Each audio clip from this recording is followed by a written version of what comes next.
Bulletin में खुशामदीद। Pakistan, Saudi अरब और तुर्की के दरमियान तारीखी दिफाई मुआहदा हो गया है, जिसके तहत किसी एक मुल्क पर हमला तीनों मुल्कों पर हमला समझा जाएगा। मक्का मुश्तरका दिफाई मुआहदे पर दस्तखत वज़ीर आज़म शहबाज शरीफ, सऊदी वलीअहद शहजादा मोहम्मद बिन सलमान और तुर्की के सदर रजब तैयब एर्दोआन ने किए। मुआहदे से पहले तीनों मुल्कों के रहनुमाओं ने नमाज जुमा इकट्ठे अदा की। फील्ड मार्शल सैयद आसिम मुनीर और नायब वज़ीर आज़म इसहाक डार ने भी सरबराहान मुमलिकत के साथ नमाज जुमा अदा की। इससे पहले वज़ीर आज़म शहबाज शरीफ की मक्का में सऊदी वलीअहद मोहम्मद बिन सलमान से मुलाकात हुई।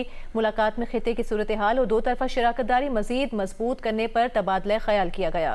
वज़ीर आज़म शहबाज शरीफ और फील्ड मार्शल आसिम मुनीर ने पाकिस्तानी वफ़द के साथ उम्रा अदा किया। इसी दौरान मुआहदे पर बात करते हुए सऊदी वज़ीर ख़ारजा फैसल बिन फरहान ने कहा कि मुश्तरका दिफाई मुआहदा सऊदी अरब के किसी खलीजी मुल्क या किसी अरब मुल्क के साथ ताल्लुकात या दीगर बैनुल-अक़वामी ताल्लुकात को मुतासर नहीं करेगा। सऊदी नायब वज़ीर रायद करमली ने कहा कि मुश्तरका दिफाई मुआहदे का मकसद ना तो कोई फ़िरका वाराना ब्लॉक बनाना है, ना ही इसका ताल्लुक जौहरी अज़ाम या हथियारों की दौड़ से है। तुर्की ने कहा कि मुश्तरका दिफाई मुआहदे का मकसद किसी खास मुल्क को हदफ बनाना नहीं है। पाकिस्तानी दफ्तर ख़ारिजा के मुताबिक मुआहदे का मकसद किसी भी जारहियत के खिलाफ मुश्तरका दिफाई सलाहियत को मजबूत बनाना है। ईरान ने पहले रद्द-ए-अमल में कहा कि ये कागजी मुआहदा सऊदी अरब को ऐसा कोई तहफ़्फ़ुज़ फराहम नहीं करेगा जो इसे अब तक अमरीका पर यकतरफा इंहिसार करके हासिल न हुआ। ईरानी पार्लियामेंट के कौमी सलामती कमेटी के रुकन इब्राहिम रज़ाई ने कहा कि सऊदी अरब को चाहिए कि वो अपनी पॉलिसियाँ तब्दील करे ताकि उसे तहफ़्फ़ुज़ के लिए दूसरों के सामने हाथ ना फैलाना पड़े। पाकिस्तान, सऊदी अरब और तुर्की के दरमियान तारीखी दिफाई मुआहदा हो गया, जिसके तहत किसी एक मुल्क पर हमला तीनों मुल्कों पर हमला समझा जाएगा। मक्का मुश्तरका दिफाई मुआहदे पर दस्तखत वज़ीर आज़म शहबाज शरीफ, सऊदी वलीअहद मोहम्मद बिन सलमान और तुर्की के सदर रजब तैयब एर्दोआन ने किए। मुआहदे से पहले तीनों ममालिक के रहनुमाओं ने नमाज जुमा भी इकट्ठे अदा की। फील्ड मार्शल सैयद आसिम मुनीर और नायब वज़ीर आज़म इसहाक डार ने भी सरबराहान मुमलिकत के साथ नमाज जुमा अदा की। मक्का मुश्तरका दिफाई मुआहदे से जुड़ी कुछ और दीगर खबरें भी बुलेटिन में शामिल करेंगे आगे चलकर, लेकिन अभी बात करते हैं कराची के एक बड़े केस की। कराची के इलाके गुलिस्तानी जौहर से मिली नौजवान मीर रजा की लाश के मामले में नया मोड़ आ गया है। कब्र कुशाई के लिए बनाया गया मेडिकल बोर्ड एक बार फिर तब्दील कर दिया गया है। बात करेंगे जियो न्यूज़ के नुमाइंदे राहील सलमान से। राहील, मजीद क्या अब इकदाम किए गए हैं इस सिलसिले में? देखिए, मीर रजा की मौत पर उनके वालिद ने शुगुर से इजहार किया था, जिसके बाद फिर उन्होंने कब्र कुशाई के लिए गुज़श्ता रोज मुताल्लिक़ अदालत से रुजू किया था। अदालत ने हुक्म जारी किया कि मेडिकल बोर्ड जो है वो तश्कील दी जाए कब्र कुशाई के लिए, और उस हुक्मनामे की बुनियाद पर कराची के पुलिस सर्जन डॉक्टर सुमैया उन्होंने मेडिकल बोर्ड तश्कील दिया, लेकिन चंद घंटों बाद ही उस बोर्ड को खत्म कर दिया गया, क्योंकि 8 रुकनी बोर्ड बनाया गया था और फिर कल रात 5 रुकनी एक नया बोर्ड बना दिया गया। इस बोर्ड को उनके मीर रजा के वालिदैन और उनके वकील ने तस्लीम करने से इनकार किया, जिसकी वजह से आज सुबह उसकी कब्र कुशाई भी नहीं हो सकी। अब एक दफा फिर जो पहला बोर्ड बनाया गया था उसको बहाल कर दिया गया। 8 रुकनी बोर्ड दोबारा से बहाल कर दिया गया, जिसके साथ साथ उसमें एक और ऑप्शन दिया गया कि बोर्ड अगर चाहे तो किसी भी मेंबर को अपने साथ शामिल कर सकता है। तो लिहाजा जो सबसे पहला बोर्ड जो कल दिन में बनाया गया था उसी को दोबारा से बहाल कर दिया गया। 8 रुकनी ये बोर्ड है, जिसमें डॉक्टर नसीम अहमद जो कि हेड ऑफ पैथोलॉजी है दाऊ मेडिकल यूनिवर्सिटी के, वो शामिल है, जबकि doctor Farah Waseem, doctor Aamir Hasan Khan, doctor Shrichand, doctor Kamran और दीगर इसमें मेंबरान शामिल है। कन्वीनर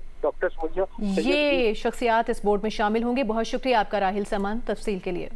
इससे पहले आज मीर रजा की मौत का सबब जानने के लिए होने वाली कब्र कुशाई का फैसला उस वक्त मौखर कर दिया गया था जब मीर रजा के वालिदैन को पता चला कि रात बनने वाला मेडिकल बोर्ड अचानक तब्दील कर दिया गया है।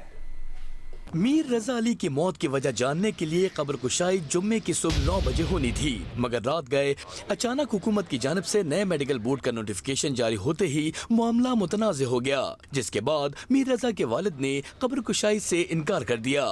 1 बजे रात के अंधेरे में माँ बाप को विदाउट कॉन्फिडेंस में लिए हुए एक रिपोर्ट निकाल दी जाती है कि ये पैनल है।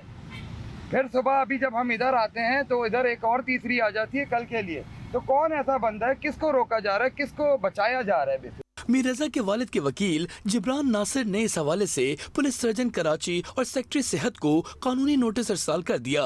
मौक़िफ़ इख्तियार किया कि अदालती अहकामात के मुताबिक कब्र कुशाई और पोस्टमार्टम उसी मेडिकल बोर्ड से कराया जाए जो अदालत के हुक्म पर पुलिस सर्जन कराची ने तश्कील दिया था।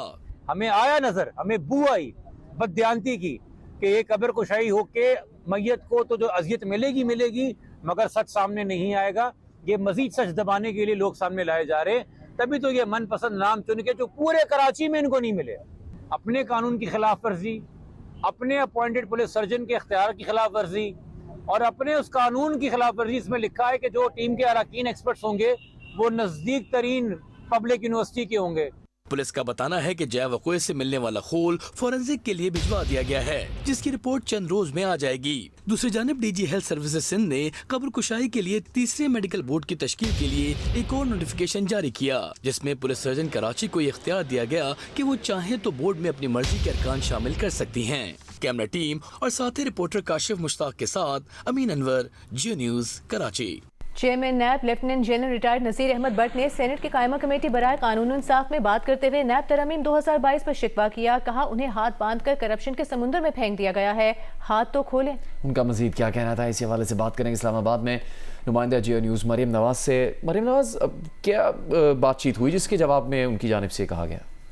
जी, सेनेट की कायमा कमेटी बराए कानून और इंसाफ के इजलास में chairman NAB lieutenant general retired Naseer Ahmed Bhatt को बुलाया गया था और वो आज कमेटी के मदऊ करने पर कमेटी इजलास में अपनी कारकर्दगी पर ब्रीफिंग देने के लिए पेश हुए, जब उन्होंने 2022 में होने वाली नैब तरमीम को तनकीद का निशाना बनाया और साथ कहा कि किसी को अब सियासी इंतकाम का निशाना नहीं बनाया जाता।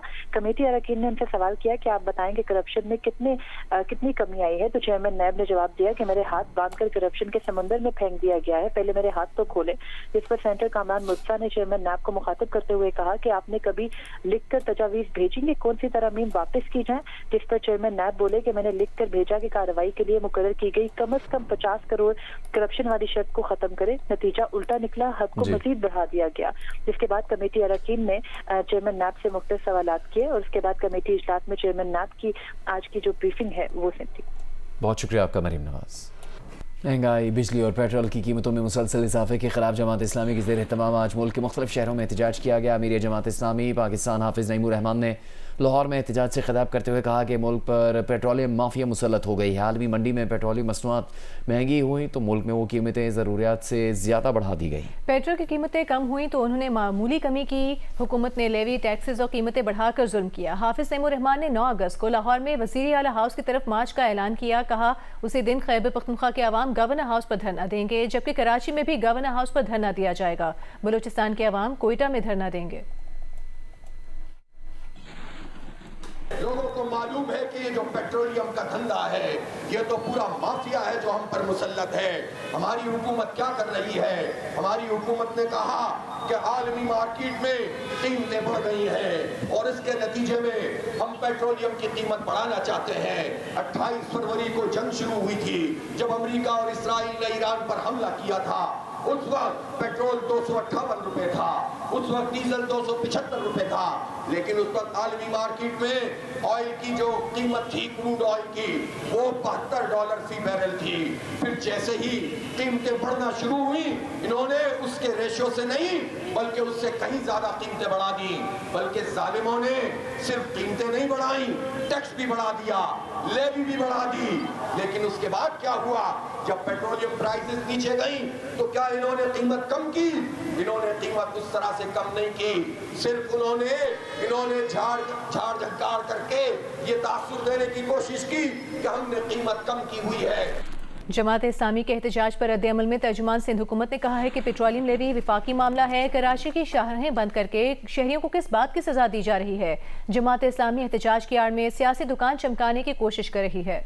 चंद 100 अफराद को सड़कों पर लाकर करोड़ों लोगों के शहर को यरगमाल बनाने की सियासत अब बंद होनी चाहिए। जमात इस्लामी मुखलिस है तो मुतल्लिका फोरम्स और पार्लियामेंट में आवाज़ उठाए। कराची में BRT मंसूबे के लॉट 2 का ठेका ख़त्म करने का फैसला कल अदम करार दे दिया गया। डिस्प्यूट बोर्ड ने ठेका ख़त्म करने को गैर कानूनी और मुआहदे की शिकों के मनाफी करार दे दिया। अपने अक्सरियती फैसले में कहा कि डिज़ाइन में बार बार तब्दीली और इंतज़ामी खामियों की वजह से मंसूबे में ताख़ीर हुई है। ताख़ीर की असल जिम्मेदार प्रोजेक्ट मैनेजमेंट टीम और कंसल्टेंट्स हैं। देखिए इस बारे में जमार जोखियों की रिपोर्ट।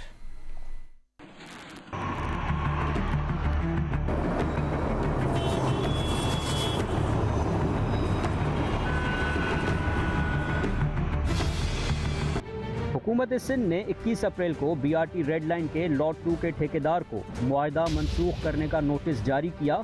दफ्तर सील करके काम भी रुकवा दिया गया।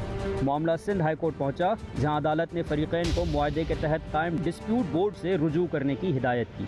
3 रुकनी डिस्प्यूट बोर्ड में दोनों फरीकैन के सीनियर पाकिस्तानी इंजीनियर शामिल थे, जिन्होंने 2-1 की अक्सरियत से ठेकेदार के हक में फैसला देते हुए करार दिया कि मुआहदा जल्दबाजी में ख़त्म किया गया, जो न सिर्फ मुआहदे की शिकों की खिलाफ वर्जी है बल्कि गैर कानूनी भी है।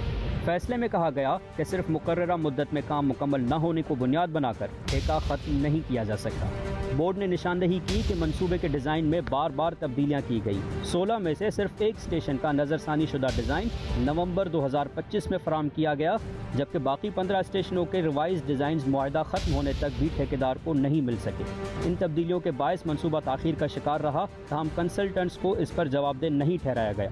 फैसले में यह भी कहा गया कि मंसूबे की project management team trans Karachi इतने बड़े मंसूबे को मौसर अंदाज में चलाने के लिए मतलूबा तजुर्बा और सलाहियत नहीं रखती। डिस्प्यूट बोर्ड के फैसले के खिलाफ फरीक़ैन 28 रोज़ के अंदर एतराज़ दायर कर सकते हैं, जबकि इसके 56 रोज़ बाद अगर बाहमी इत्तेफाक राय से तनाज़ा हल न हुआ तो मामला बैनुल अक़वामी क़वानीन के तहत आर्बिट्रेशन में चला जाएगा। जम्मार जोखियो, जियो न्यूज़, कराची। 3.5 माह पहले सोमाली कज़ाकों के हाथों यरगमाल बनाए गए जहाज़ एम्प्टी ऑनर में पाकिस्तानी अमले ने हुकूमत से रिहाई के लिए इक़दाम करने का मुतालबा किया है। यासर खान ने कहा कि यरगमाल बनाए गए बेशतर साथी बीमार पड़ गए हैं। हुकूमत सोमाली कज़ाकों से बात करे। जहाज़ एम्प्टी ऑनर में 10 पाकिस्तानियों समेत 17 अफराद मौजूद थे। मेरा नाम यासर खान है। मैं इस वक्त ऑनर 25 का स्टाफ हूँ और हमारे साथ ये सारा क्रू इस वक्त बीमार हो चुका है। ये आपको नज़र आ रहा होगा, मैं कैमरे में दिखवा रहा हूँ आपको। और इस वक्त हमारे पास कोई दवा मौजूद नहीं है। यहाँ पे बहुत बुरी हालत है हमारी। इससे पहले कि बहुत देर हो जाए, मैं अपने प्राइम मिनिस्टर साहब शहबाज शरीफ साहब, हमारे फॉरेन मिनिस्टर इसाक डार साहब और हमारे शिपिंग मिनिस्टर, उनसे अपील करता हूँ और हाथ जोड़ के अपील करता हूँ कि प्लीज़ हमें यहाँ से निकाला जाए, हमें यहाँ से छुटकारा दिलाया जाए, इससे पहले कि बहुत देर हो जाए, बहुत नुकसान हो जाए हमारा। मैं second year Hussain Yousuf honour 25 से 100 दिन से ज़्यादा हो गए हम लोगों को और अभी तक कुछ पता नहीं चल रहा हमें कि क्या हो रहा है हमारे साथ या क्या होगा। तो मैं फील्ड मार्शल साहब से, PM साहब, शहबाज शरीफ साहब से इंतज़ार करता हूँ। हमारे साथी बहुत सारे बीमार हो गए। इससे पहले कि कोई बुरी खबर आए, बराए मेहरबानी हमारे लिए जो है ना कुछ किया जाए। जापान के जनूबी इलाके में ज़लज़ले के दौरान ऑपरेशन थिएटर की एक वीडियो वायरल हुई है। वीडियो में तिब्बी अमला शदीद झटकों के बावजूद मरीज़ को महफूज रखने के लिए उसके गिर्द हिफाजती हिसार बनाता दिखाई देता है। अस्पताल इंतजामिया के मुताबिक ऑपरेशन कामयाबी से मुकम्मल हुआ, मरीज़ महफूज रहा, जबकि अस्पताल ने आउट पेशेंट सर्विसेज भी दोबारा बहाल कर दी। पेट्रोलियम मसनूआत की बढ़ती हुई कीमतों और महंगाई के खिलाफ जमात इस्लामी की कॉल पर मुल्क भर में रैलियां निकाली गईं और धरने दिए गए। कई मकामात पर सड़कों की बंदी से शहरियों को मुश्किलात का सामना करना पड़ा। जमात इस्लामी के ज़ेर एहतमाम एहतजाज के बाइस गुजरांवाला में, GT रोड और डेरा गाजी खान में चारों सूबों के संगम चौक की बंदिश से बैनुल इजलाई और बैनुल सूबाई ट्रैफिक घंटों जाम रही। सरगोदा में पुल 47 पर धरना दिया गया। मुल्तान, फैसलाबाद, बहावलपुर, झंग, लिया और हाफिजाबाद में एहतजाजी रैलियां निकाली गईं। मीरपुर खास के टोल प्लाजा और मटियारी में कराची पंजाब कौमी शाहराह पर धरनों की वजह से मुसाफिर गाड़ियों में फंसे रहे। शिकारपुर के रुस्तम रोड और कंदकोट के गोला मोड़, जबकि डहरकी और उबाड़ों में धरने दिए गए। लाड़काना, सक्खर, खैरपुर में बबरलू बाईपास पर एहतजाज किया गया। हैदराबाद, ठट्टा, टंडो इलाहार और मिट्टी में मुजाहरे किए गए। स्वाबी और सवात एक्सप्रेस पर इंटरचेंज बंद होने से माल बरदार और मुसाफिर गाड़ियों की कतारें लग गईं। बन्नू और नौशहरा में जमात इस्लामी के कारकुनों ने मरकजी शाहराह पर धरने देकर ट्रैफिक मुअत्तल कर दी। एबटाबाद, डेरा इस्माइल खान और खैबर में भी मुजाहरे हुए। नसीराबाद के मेन चौक पर धरने से सिंध को बलूचिस्तान से मिलाने वाली मरकजी कौमी शाहराह बंद हो गई। बेला के मकाम पर धरने की वजह से कराची और कोयटा के दरमियान सफर करने वाले मुसाफिरों को परेशानी का सामना रहा। जाफराबाद, झलमक्सी, साहबतपुर और कच्ची में भी एहतजाजी रैलियां निकाली गईं। PCB नेशनल चैंपियंस कप के लिए कौमी क्रिकेटर्स कल से मुल्तान में रिपोर्ट करेंगे। चैंपियंस कप 11 से 18 अगस्त तक खेला जाएगा। नेशनल चैंपियंस कप 11 से 18 अगस्त तक मुल्तान में खेला जाएगा। इवेंट में 4 टीमें Pakistan greens, Pakistan whites, Pakistan blues और पाकिस्तान गोल्ड हिस्सा लेंगी। इवेंट से पहले खिलाड़ी 2 रोज ट्रेनिंग करेंगे। चारों टीमों में व्हाइट बॉल के सरकर्दा क्रिकेटर्स हिस्सा लेंगे। Shadab Khan greens, Saima whites, Sahibzada Farhan blues और शाहीन आफरीदी गोल्ड की क़यादत करेंगे। PCB के मुताबिक नेशनल चैंपियंस कप का मकसद वर्ल्ड कप 2027 के लिए 22 से 25 खिलाड़ियों का पूल तैयार करना है।